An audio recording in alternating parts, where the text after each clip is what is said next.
नमस्कार दोस्तों क्या सोच रहे हो? क्या राशिद खान को कैप्टन बना दोगे तो ग्रैंड लीग जीत जाओगे, या फिर नूर अहमद को वाइस कैप्टन कर लोगे तो ग्रैंड लीग जीत जाओगे? विराट कोहली हर बार आपको 100 बनाकर देगा। ये सब कुछ चीजें आपके दिमाग में हमेशा चलती रहती होंगी कि यार विराट कोहली को कैसे छोड़ दें, राशिद खान को कैसे छोड़ दें। लेकिन दोस्तों मैं आप लोगों से इतना कहता हूं कि अगर आपको बड़ी लीग खेलना है, बड़े कॉन्टेस्ट खेलना है, तो कुछ जो रिस्क है वो आपको उठाने पड़ेंगे। अब वो कैसे रिस्क है, क्या पॉसिबल रिस्क आप ले सकते हो, उसके बारे में हम इस वीडियो के अंदर बात करेंगे। जैसा कि कल हमने वीडियो में डिस्कस किया था, वही कुछ हमने मैच के अंदर देखा भी। इसीलिए कहता हूं कि वीडियो को थोड़ा सा टाइम निकालकर ध्यान से देख लो, जिससे कि एक अच्छी टीम तैयार कर सको। आज की वीडियो में आरसीबी और गुजरात के बारे में डिटेल से जानेंगे कि क्या कुछ कर सकते हैं और कैसे रिस्क उठा सकते हैं। सब कुछ बताऊंगा, वीडियो को ध्यान से देख लेना। कुछ और जो कॉम्बिनेशंस हैं जो मुझे लगता है कि आप इससे पैटर्न भी तैयार कर सकते हो, वो मैं आपको टेलीग्राम पे शेयर कर दूंगा। यहां पे पूरी इंफॉर्मेशन, कुछ कॉम्बिनेशन मिल जाएंगे, कुछ कॉम्बिनेशन आपको टेलीग्राम पे मिल जाएंगे। टेलीग्राम का लिंक मैंने वीडियो के डिस्क्रिप्शन और कमेंट सेक्शन में दिया है, जाकर ज्वाइन करना, बिल्कुल फ्री है, किसी को भी 1 रुपए देने की कोई जरूरत नहीं है। अब बात कर लेते हैं सबसे पहले हम यहाँ पे गुजरात और आरसीबी के बारे में। चैनल पर नए हो तो सब्सक्राइब करके बेल आइकन पे प्रेस कर देना, जिससे कि आने वाली वीडियोस की नोटिफिकेशन मिल जाए। सबसे पहले हम शुरुआत करेंगे वेन्यू से, क्योंकि दोस्तों हर एक चीज जरूरी है, इसलिए ग्राउंड पर क्या कुछ हो सकता है वो भी जानना जरूरी है। मैच होगा एम चिन्नास्वामी स्टेडियम बेंगलुरु में। छोटा ग्राउंड है, और छोटा ग्राउंड होने के साथ साथ में यहां पर आपको बैटिंग फ्रेंडली विकेट देखने मिलता है। बैटिंग फ्रेंडली विकेट की अगर हम बात करें तो इतना फ्रेंडली है बैटिंग के लिए कि यहां पे फ्रेंडली में 287 रन तक बन चुके हैं। 287 रन यहां पे हैदराबाद ने बनाया था, और आरसीबी ने भी लगभग 262 कर लिया था। इसके पहले एलएसजी ने 181 किया था, आरसीबी 153 बना पाई थी। यहां पंजाब ने 176 किया, जो कि आरसीबी ने बड़ी आसानी से चेस किया था, और यहां पे आरसीबी ने 182 किया था, जो कि केकेआर ने बड़ी आसानी से चेस किया।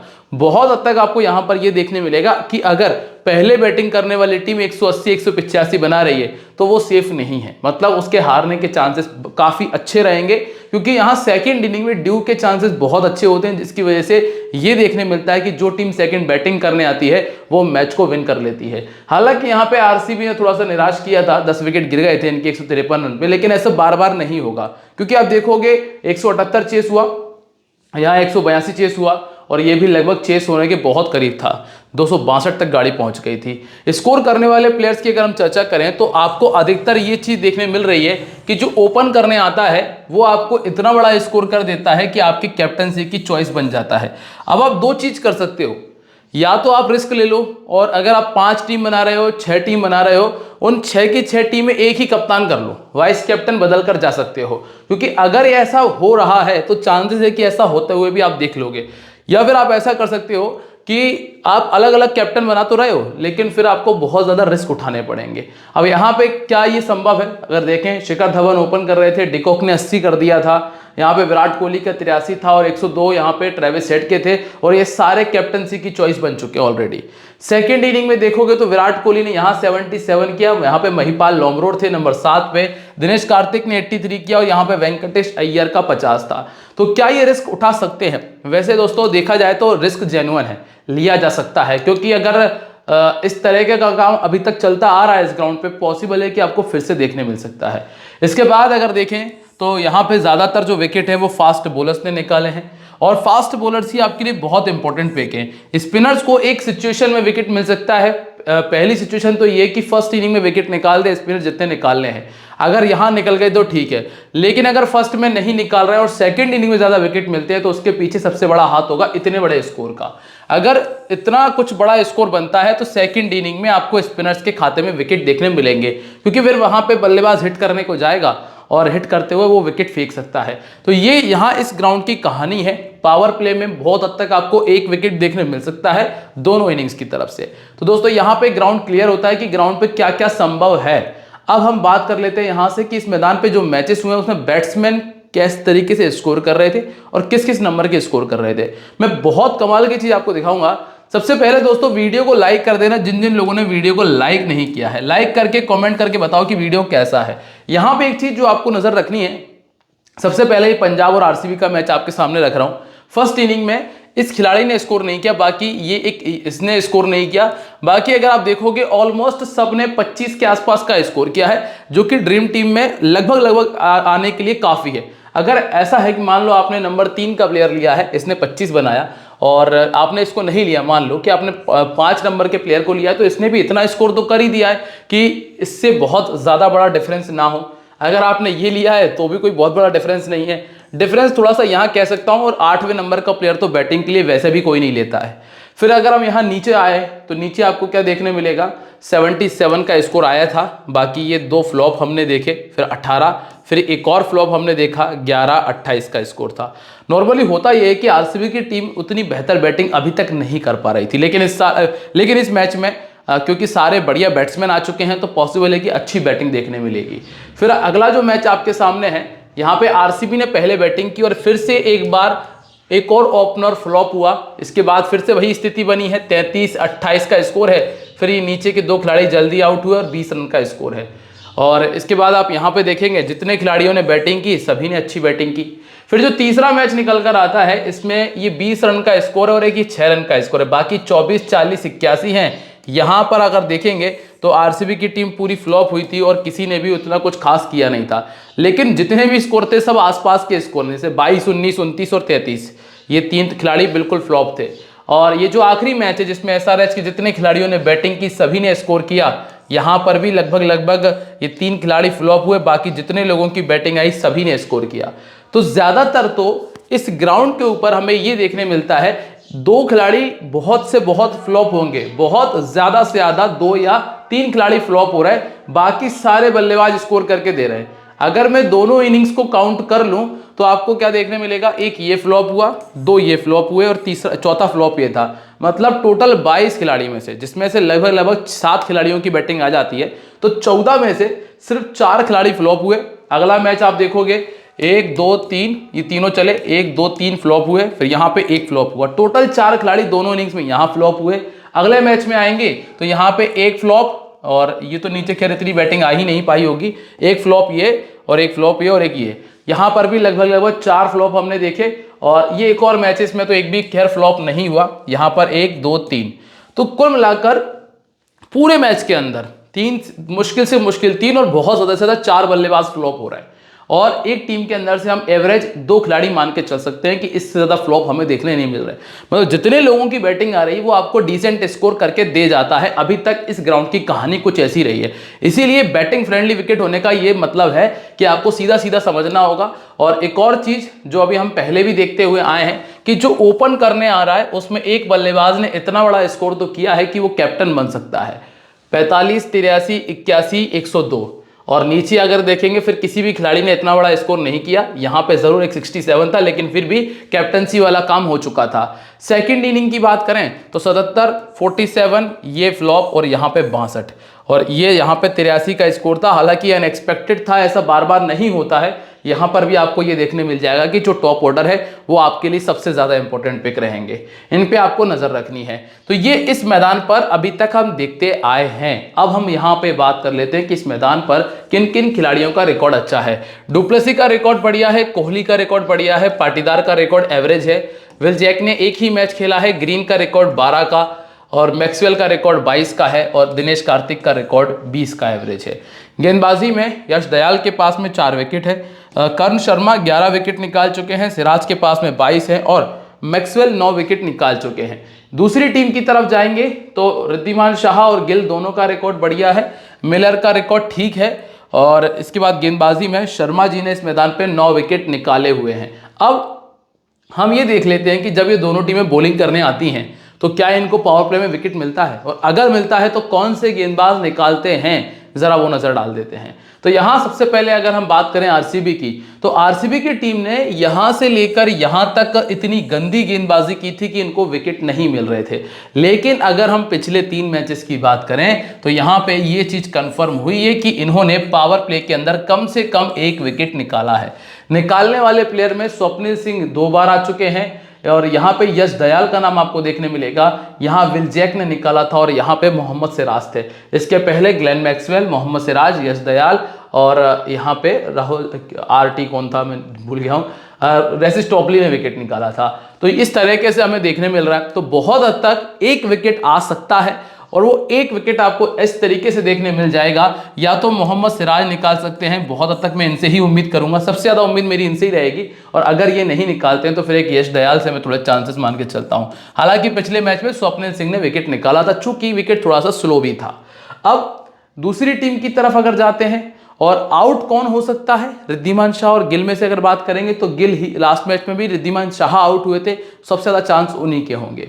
फिर यहां अगर हम बात करें गुजरात की, तो गुजरात की टीम ने लगभग सभी मैचेस में विकेट निकाले हैं, लगभग सभी मैचेस में, एक भी मैच नहीं छूट रहा है, चाहे एमआई हो या सीएसके हो या फिर रही हो एसआरएच या पंजाब या राजस्थान, सबके सामने विकेट निकाले हैं। और विकेट निकालता कौन है, संदीप वॉरियर ने यहां निकाला, यहां पे मोहित शर्मा ने निकाला, वॉरियर का नाम यहां पे था। उमेश यादव नहीं खेल रहे, नहीं तो उमेश यादव ने सभी मैचेस में विकेट निकाला है। अगर उमेश यादव इस मैच में आते हैं तो उनको आप टीम में पिक कर सकते हो। और जो सामने की टीम है, मतलब आरसीबी की जो टीम है, इस टीम के सामने अगर कोई पावर प्ले में विकेट निकाल सकता है तो वो है साई किशोर। क्योंकि मैंने देखा है कि आरसीबी की टीम जितने भी बल्लेबाज हैं उन सभी को ऑर्थोडॉक्स से बड़ी दिक्कत है, और साई किशोर का अगर पावर प्ले में इस्तेमाल हो रहा है तो बहुत हद तक चांसेस हैं कि ये विकेट निकाल देंगे। इसके अलावा अगर कोई नाम आता है पावर प्ले में जो विकेट निकाल कर दे सकता है, वो है अजमतुल्ला ओमारजई का।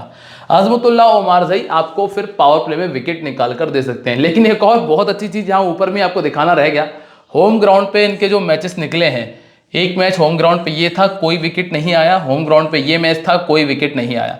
ये दो मैचेस में एक एक विकेट निकाला था, मतलब होम ग्राउंड पे यहां से भी कहानी समझ में आती है कि विकेट नहीं है पावर प्ले के अंदर।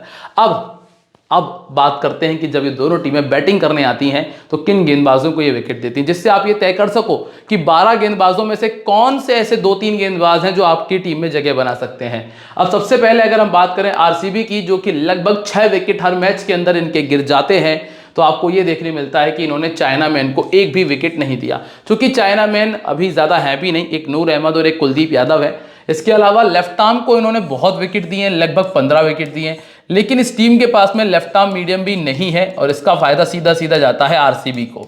फिर है इसके बाद orthodox, R Sai Kishore, 4 wicket इन्होंने दिए हैं 10 पारियों में।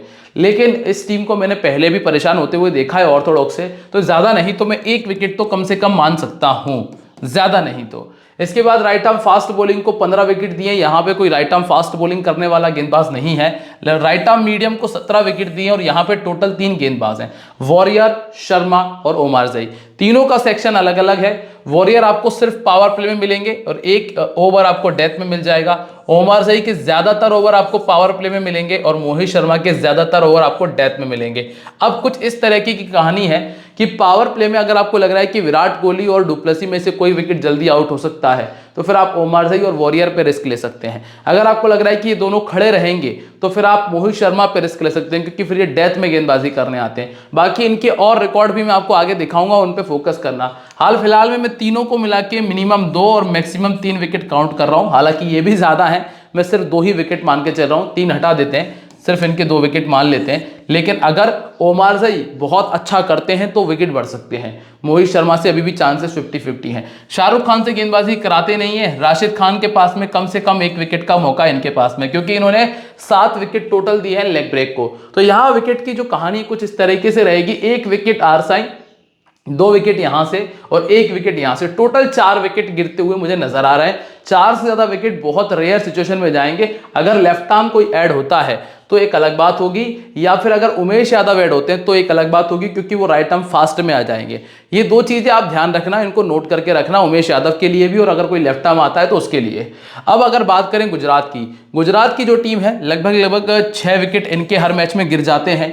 और देखा जाए चाइना मैन को इन्होंने 2 विकेट दिया, लेफ्ट आर्म को ये 5 विकेट दे चुके हैं 10 इनिंग में, तो ऑलमोस्ट 1 विकेट मान के चल रहा हूं, वैसे एक विकेट भी ज्यादा है। फिर है 8 विकेट दिए हैं इन्होंने ऑर्थोडॉक्स को, इसीलिए स्वप्निल सिंह का आप 1 विकेट बिल्कुल मान सकते हैं कि हाँ स्वप्निल सिंह 1 विकेट निकाल देगा अगर 4 ओवर डालेगा। इसके बाद आपको मिलते हैं सिराज और कैमरून ग्रीन, जो कि है राइट आर्म मीडियम। 28 विकेट दिए हैं 10 मैचेस पे, मतलब हर मैच में लगभग 3 विकेट जा रहा है राइट आर्म मीडियम को। तो इन दोनों को मिला के टोटल 3 विकेट यहां आप देख सकते हो। ऑफ ब्रेक को दिए हैं इन्होंने टोटल 5 विकेट, तो 1 विकेट यहां आ जाना चाहिए, और लेग ब्रेक को दिया है टोटल 6 विकेट। तो कुल मिला के विकेट की कहानी कुछ इस तरीके से चलेगी, 1 विकेट यहां, 3 विकेट यहां, 4, 1 विकेट यहां 5 और कर्ण शर्मा और यश दयाल टोटल मिलाकर 1 विकेट ये निकाल देंगे। इस तरह से आपको 6 विकेट देखने के लिए मिल सकते हैं। कैप्टन वाइस कैप्टनसी की दौड़ में एक भी गेंदबाज शामिल नहीं है, ना ही गुजरात की तरफ से और ना ही अगर हम देखें आरसीबी की तरफ से। अब वो एक और बेहतरीन सेक्शन जो आपको मदद करता है कि ये जब दोनों टीमें, मतलब ये दोनों टीमों के जो खिलाड़ी हैं जब एक दूसरी टीम के खिलाफ खेले हैं तो कैसा किया है। सबसे पहले बात करेंगे आरसीबी के प्लेयर्स के रिकॉर्ड की जीटी के सामने।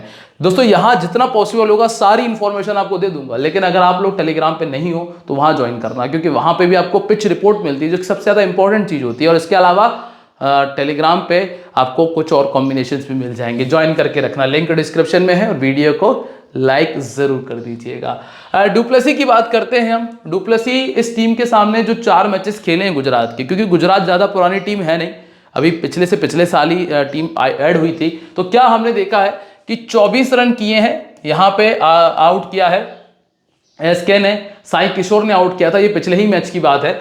28 रन का स्कोर किया था नूर अहमद ने आउट किया, 44 रन का स्कोर किया राशिद खान ने आउट किया। आपको क्या चीज यहां समझ में आ रही है? सीधा सा फंडा है कि स्पिनर परेशान कर रहा है, पहली चीज है, और यहां पे 0 पर आउट हुए थे इस वाले मैच के अंदर, ठीक है। तो एक बार ऐसा स्कोर आया है जो कि बहुत बड़ा है, मतलब बहुत ठीक ठाक स्कोर है, और 2 बार ऐसे स्कोर आए कि हाँ जो ड्रीम टीम में जगह बना सकते हैं। चूंकि यहां पर बढ़िया स्कोर है, लेकिन कैप्टन वाइस कैप्टनसी वाला स्कोर अभी तक नहीं आया गुजरात के सामने।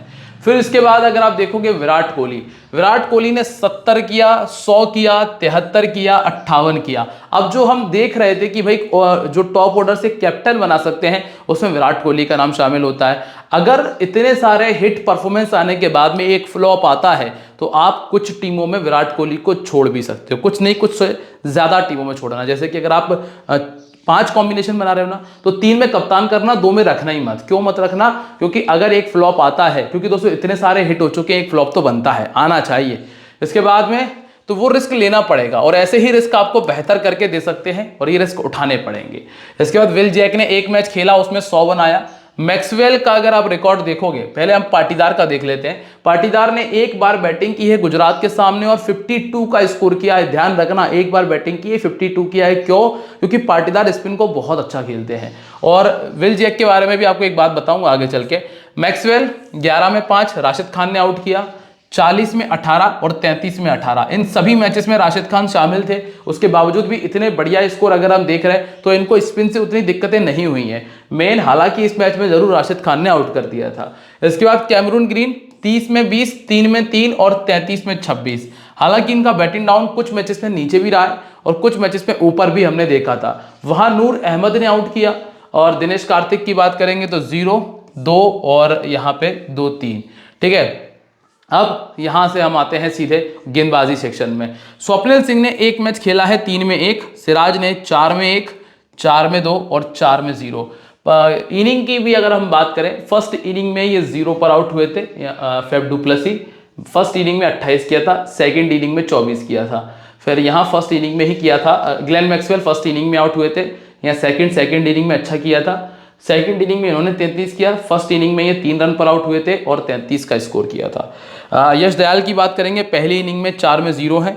कर्ण शर्मा पहली इनिंग में 3 में 0, कैमरून ग्रीन पहली इनिंग में 3 में 0, फर्स्ट इनिंग में 3 में 0, सेकंड इनिंग में 1 में 0, फर्स्ट इनिंग में 2 में 0। ओवरऑल देखा जाए तो विकेट मिला नहीं इनको। मैक्सवेल 3 में 1 और 4 में 1 फर्स्ट इनिंग में, और सेकंड इनिंग में 1 में 0 है। अब बात कर लेते हैं दूसरी टीम के बारे में। कुल मिलाकर हमें जो मेन प्लेयर मिले हैं, यहां से जो इंपॉर्टेंट प्लेयर्स हमें मिले हैं उनके बारे में बात की जाए तो एक सबसे इंपॉर्टेंट पिक आपको मिलता है विराट कोहली का।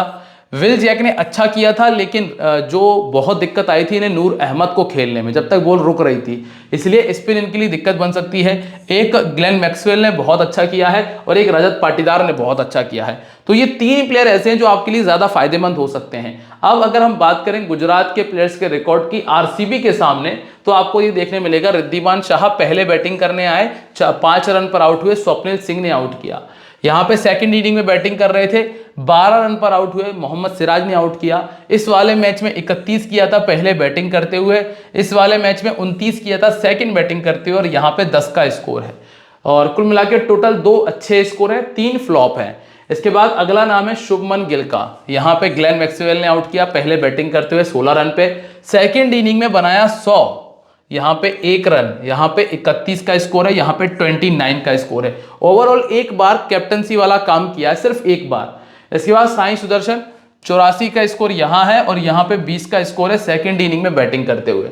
शाहरुख खान 30 में 58, 7 में 5, 20 में 24, 11 में 16। सिर्फ ये मैच ऐसा था जब 4 नंबर पे बैटिंग कर रहे थे, यहाँ पे इनका बैटिंग डाउन लगभग 6वें, 7वें और 8वें नंबर तक रहा है। इसके बाद है डेविड मिलर 19 में 26, 6 में 7 सिराज ने आउट कर दिया, 25 में 34 और 39 रन। तो मोस्ट मतलब बहुत हद तक जो आपको स्कोर देखने मिलेगा वो 35 का स्कोर होगा।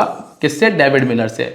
इसके बाद ओमारजी ने खेला नहीं है, राहुल तेवतिया की बैटिंग उतनी आती नहीं है, एक बार 43 किया था 25 गेंदों में। गेंदबाजी की बात कर लेते हैं, राशिद खान को सेकंड इनिंग में 0, फर्स्ट इनिंग में 1 विकेट, सेकंड इनिंग में 2 विकेट, फर्स्ट इनिंग में 1 विकेट, सेकंड इनिंग में 1 विकेट। तो राशिद खान के पास में 1 विकेट का मौका है। क्या अब राशिद खान को कैप्टन बना सकते हैं? पिछले 5 मैचेस में तो ऐसा कुछ कमाल हुआ नहीं है, आज हो जाए तो एक अलग बात है, क्योंकि अभी तक तो उतना बेहतर कर नहीं पाए। नूर अहमद के सामने 4 में 0, 4 में 2, 2 मैच खेले, 1 में 2 विकेट निकाला था, पिछले मैच विकेट मिला नहीं लेकिन परेशान बहुत किया था। इसके बाद मोहित शर्मा, गंदी कहानी है, 2 में 0 सेकंड इनिंग, 4 में 0 फर्स्ट इनिंग, सेकंड इनिंग 1 में 0, सेकंड इनिंग 3 में 0। बड़ी गंदी कहानी रही है मोहित शर्मा की। इसके बाद आर साई किशोर 3 में 1 और संदीप वॉरियर 1 में 0 हम देख चुके हैं। अब यहां से आते हैं और सीधे चलते हैं, बात कर लेते हैं कि दोनों टीमों के कौन कौन से खिलाड़ी कितनी बार ड्रीम टीम में शामिल हो चुके हैं। सबसे पहले गुजरात की बात करते हैं, तो गुजरात की तरफ से बड़ा इजी वे में आपको नजर आएगा एक साई सुदर्शन का नाम, जो जरूरी है। रिद्धिमान शाह जरूरी हो जाते हैं क्योंकि सामने वाली टीम का विकेट कीपर बहुत नीचे आता है। शुभमन गिल के चांसेस हैं 50-50 वाले। मेन प्लेयर अभी कौन कौन से निकल कर आया? रिद्धिमान शाह और एक साई सुदर्शन। तेवतिया को उतना मौका मिलता नहीं है, ओमारजी उतना अच्छा कर नहीं रहे, सिर्फ एक बार आ चुके हैं। शाहरुख खान 1 बार आए हैं और डेविड मिलर 4 बार आए हैं। एक बात का ध्यान रखना, जब ओमारजी यहाँ पहली बार ड्रीम टीम में शामिल हुए थे 2 विकेट निकाले थे पहले ओवर में, और अगर इसको रिपीट करते हैं तो वो आपको फायदा देंगे। इसमें डुप्लेसी और विराट कोहली दोनों को छोड़ सकते हो, या फिर डुप्लेसी और विल जैक को, या फिर विराट और विल जैक को, मतलब किसी 2 को छोड़ना पड़ेगा टॉप 3 में से ये फायदा लेने के लिए। इसके बाद जब आप ओमारजी को प्राथमिकता दे रहे हो तब खास तौर से ध्यान रखना, राशिद खान 6 बार ड्रीम टीम में आ चुके हैं, ऑलमोस्ट बैटिंग से ना बॉलिंग से आ ही जाते हैं। नूर अहमद 4 बार आ चुके हैं। मोहित शर्मा सिर्फ 3 बार आए, सबसे गंदा सीजन चल रहा है मोहित शर्मा का। उमेश यादव आ चुके हैं 2 बार अगर खेलते हैं तो, आर साई किशोर 2 बार और संदीप वॉरियर भी टोटल 2 बार आए। कुल मिलाकर इनकी बल्लेबाजी ठीक रही है, थोड़ी बहुत गेंदबाजी से उतनी दम दिखी नहीं है। अब अगर हम बात करते हैं जो दूसरी टीम है जो कि है आरसीबी की, तो आपको क्या देखने मिलेगा? फैफ डु प्लेसी 5 बार आ चुके हैं, विराट कोहली 7 बार आ चुके हैं, विल जैक आ चुके हैं 5 मैचेस में से 3 बार। ये 3 इंपॉर्टेंट पिक हैं। फिर आता है रजत पाटीदार का नाम, जो कि आ चुके हैं 4 बार, और मैक्सवेल आ चुके हैं 5 बार। कैमरून ग्रीन ने भी 5 बार एंट्री की है। तो कुल मिलाके जो विदेशी प्लेयर है उन्होंने सबने परफॉर्मेंस दिया है। और दिनेश कार्तिक की अब बैटिंग आना मुश्किल है, उससे पहले ये भी 6 बार आ चुके हैं, क्योंकि पहले ऊपर बैटिंग कमजोर थी, बैटिंग आती थी, अब मुश्किल दिख रही कि बैटिंग आए।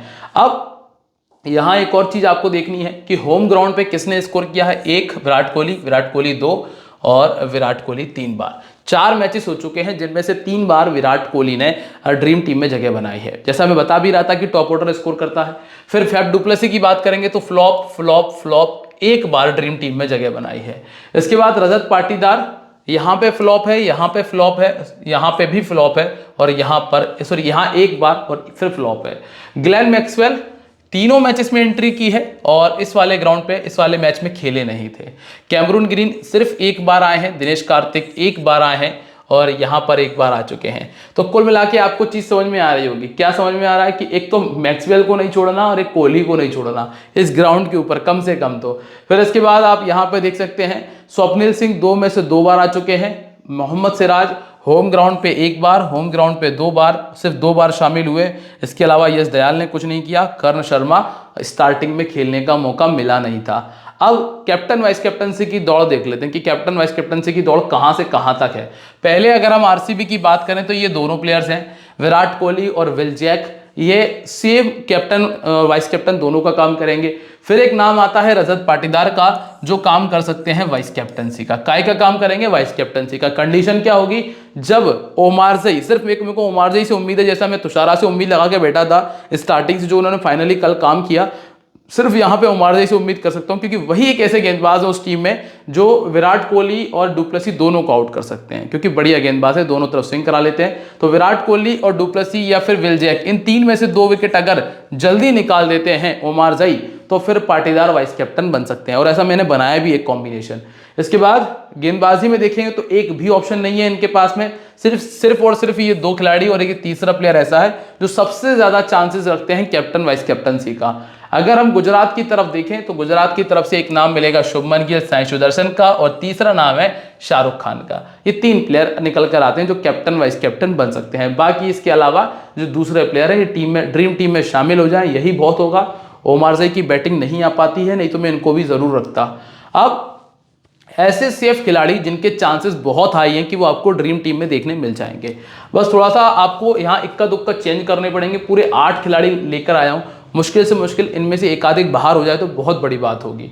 सबसे पहले रिद्धिमान शाह, क्योंकि विकेट कीपर में सामने वाली टीम का जो विकेट कीपर है उसका बैटिंग डाउन बहुत नीचे है डीके का, तो रिद्धिमान शाह चांसेस हैं कि 99% आ जाएंगे।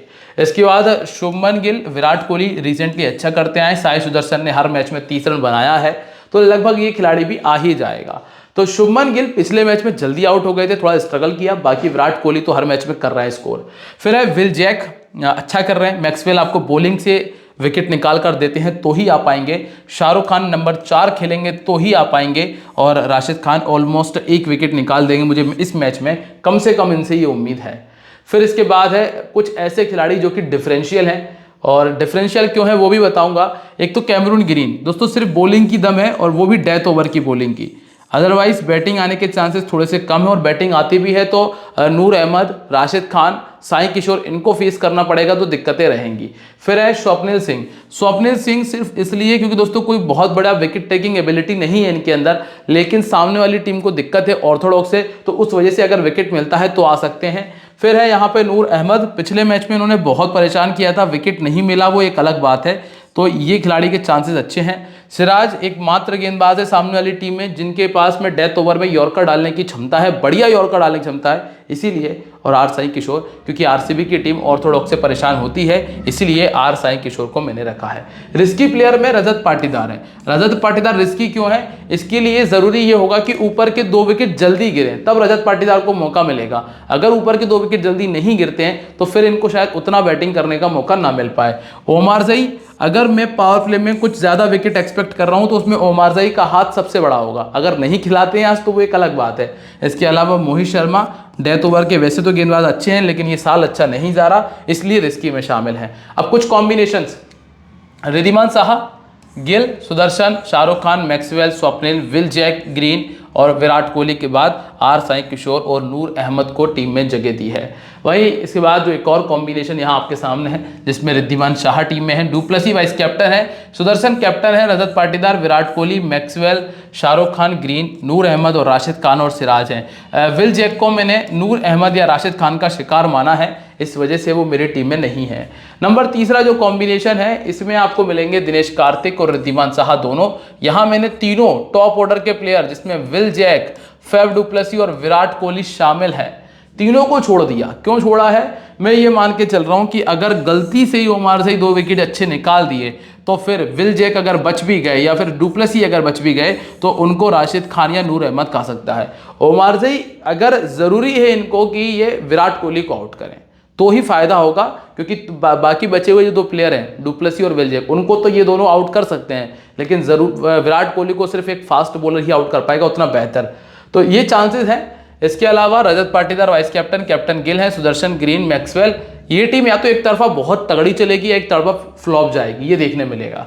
रिद्धिमान शाह फिर से रहेंगे, गिल, सुदर्शन है, Green, Jack, Shahrukh Khan vice captain अगर नंबर 4 खेलते हैं तो, राशिद खान, सिराज, साई किशोर और विराट कोहली को कैप्टन किया हुआ है। कोई भी बदलाव होगा, कोई भी चेंजेस होंगे वो टॉस के बाद आप लोग कर सकते हो, और टेलीग्राम पे मैं आपको और अपडेट्स दे ही दूंगा, लिंक डिस्क्रिप्शन में है, ज्वाइन कर लेना। और ध्यान रखना कि this game may be habit forming और financially risky, so please play responsibly. मिलते रहेंगे आप लोगों से अपनी अगली वीडियो में एक बार फिर, तब तक के लिए बाय, जय हिंद, जय महाकाल।